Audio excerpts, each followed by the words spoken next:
Perkenalkan, saya Rahat Fatur Rahman bersama rekan tim saya Primadaru dan Galang dari Informatika UII. Hari ini kami akan mempresentasikan kajian literatur kami yang berjudul Aplikasi Penerjemah Bahasa Isyarat Berbasis Android menggunakan metode Convolutional Neural Network. Di sini kami berfokus membagi dua pendekatan teknologi CNN dalam menerjemahkan gestur tangan menjadi teks langsung dari smartphone. Secara garis besar, presentasi kami hari ini akan terbagi ke dalam 6 bagian utama. Dimulai dari pendahuluan untuk melihat latar belakang masalah, dilanjutkan tinjauan pustaka mengenai teori dasar AI yang digunakan, metode penelitian, hasil dan pembahasan, komparasi model, hingga diakhiri dengan kesimpulan, serta referensi acuan kami. Kita masuk ke bab pendahuluan. Mengenai latar belakang masalah, kita tahu adopsi smartphone Android sangat luas saat ini.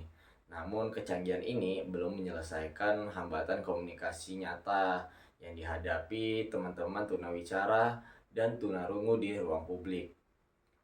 Karena mayoritas masyarakat tidak paham bahasa isyarat.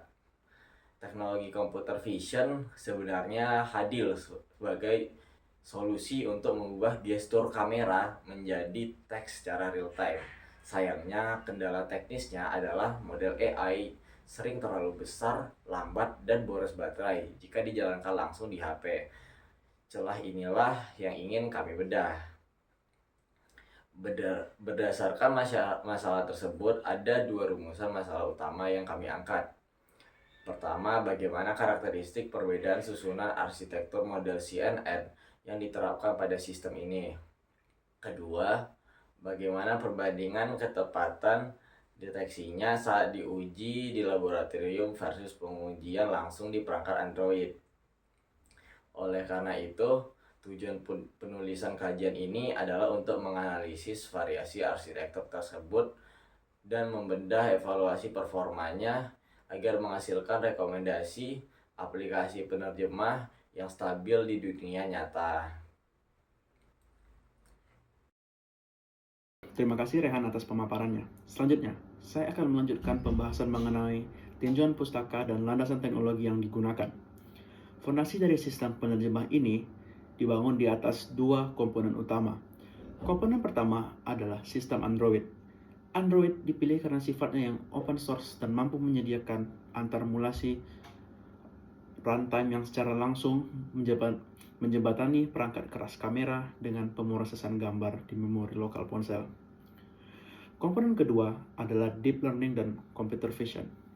Deep learning meniru cara kerja jaringan saraf biologis untuk mengenali pola data secara otomatis. Ketika digabung dengan computer vision, teknologi ini memungkinkan kamera membedakan objek visual secara presisi, layaknya indera penglihatan manusia saat menangkap gestur bahasa isyarat. Untuk memproses citra bahasa isyarat tersebut, algoritma yang digunakan adalah Convolutional Network Neutral atau CNN yang bekerja melalui 3 lapisan utama secara berurutan. Pertama, Convolutional Layer bertugas menerapkan operasi matrix fitur untuk memindai citra dan memisahkan fitur-fitur penting seperti garis tepi dan bentuk gestur tangan.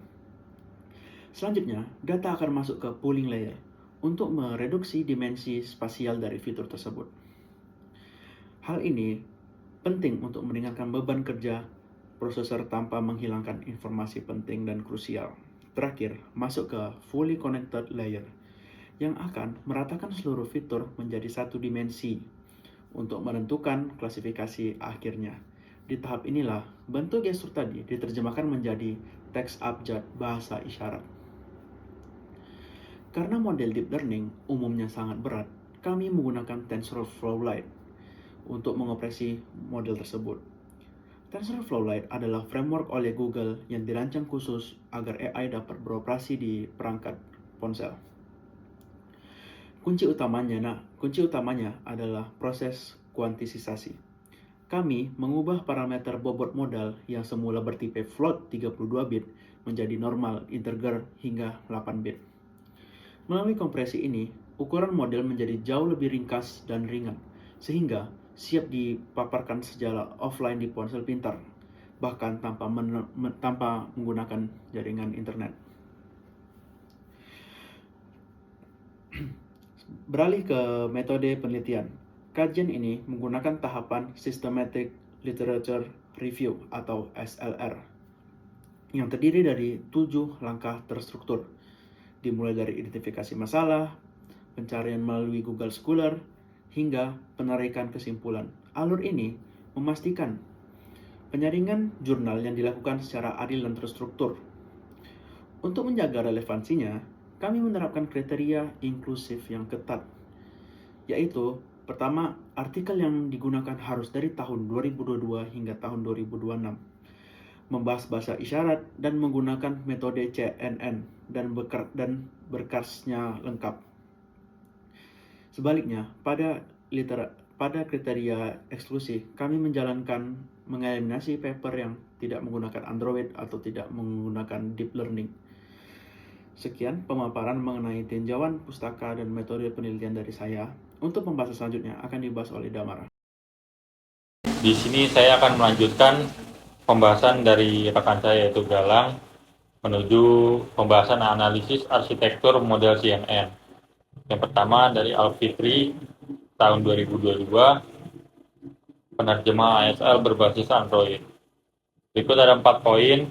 Poin pertama yaitu 1820 data gambar American Sign Language.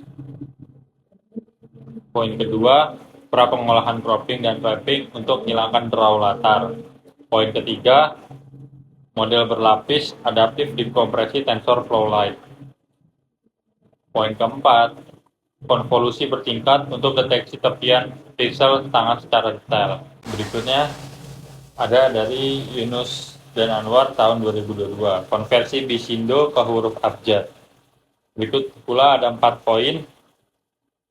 Poin pertama yaitu fokus pada segmentasi warna kulit untuk mengenali di gestur.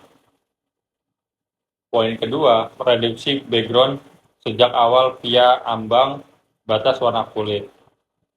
Poin ketiga, komputasi jauh lebih ringan, training lebih cepat.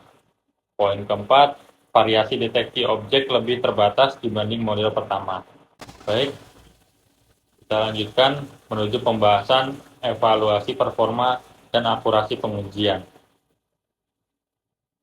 Berikut diagram data yang menunjukkan angka 97 pada uji laboratorium dan angka 73 pada uji perangkat.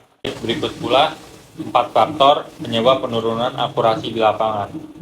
Faktor yang pertama, fluktuasi cahaya, intensitas cahaya ruangan yang berubah-ubah membuat warna pixel kulit juga berubah.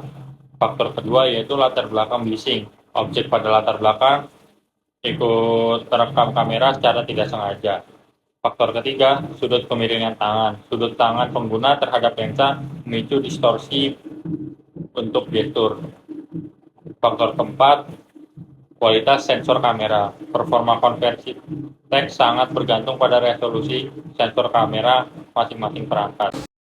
Baik, kita melanjutkan ke pembahasan rangkuman hasil kajian. Yang pertama, karakteristik berbeda, tujuan sama. Model pertama mengandalkan pra-pengolahan data, cropping dan wrapping berlapis demi performa optimal. Sedangkan yang kedua, akurasi menurun di dunia nyata. Nilai akurasi turun dari 97% menjadi 73% saat diimplementasikan langsung pada kamera Android akibat variabel lingkungan nyata yang tidak konsisten. Baik, di sini ada sumber acuan utama. Pembahasan sumber acuan utama. Yang pertama berasal dari RH Alfitri, MS Utomo, H. Februarianti, dan E. Nur Wahyudi tentang pembangunan aplikasi penerjemah bahasa isyarat dengan metode CNN berbasis Android. Yang kedua ada dari M. Yunus dan Y. Anwar tentang aplikasi penerjemah bahasa isyarat Indonesia ke dalam huruf abjad. Sekian presentasi dari kami. Bila ada kurang yang mohon maaf. Terima kasih. Assalamualaikum warahmatullahi wabarakatuh.